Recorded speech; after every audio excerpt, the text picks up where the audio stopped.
আশা করি জায়গাটি অনেকের কাছেই পরিচিত লাগবে। তো আমার কাছেও পরিচিত। আমি অবশ্য অনেক রিলসে দেখেছি, অনেককে এগুলো নিয়ে টিকটক করতে দেখেছি। তো আসলে আমি জানতাম না যে আমার বাসা থেকে এই জায়গাটির দূরত্ব এত কম। হ্যাঁ, বিউটি বোর্ডিংয়ের কথা বলছি।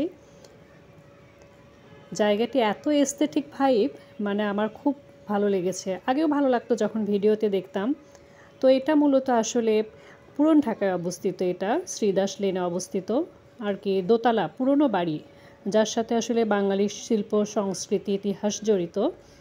আর শোনা যায় যে নলিনী মোহন সাহার বড় মেয়ের নামে এই বিউটি বোর্ডিংটা। তো এখানে অনেকেই এসেছে ছবি তোলার জন্য, আবার অনেকে রাতে স্টে করার জন্য এসেছে। এখানে গেস্ট হাউস হিসেবে রাখা হয়েছে। তো খুব সুন্দর ভাই, আমার ছেলে মেয়েরাও এখানে ঘুরে একটু মজা পাচ্ছিল। ভালোই ছবি তোলার জন্য অবশ্য খুব সুন্দর। আসলে এখানে যদি শাড়ি পরে এসে ছবি তোলা যেত আসলে খুব ভালো হতো।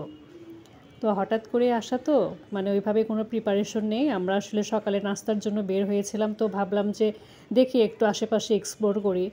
তো এখানের অনেক কিছু দেখলাম পোস্টার আকারে লাগানো দেয়ালে। ভালোই লাগলো, পেইন্টিং করা অনেক কিছু, রিক্সা পেইন্ট বলে মনে হয় এটাকে। তো খুব ভালো লাগলো, খুব ভালো, আমার কাছে খুব ভালো লেগেছে।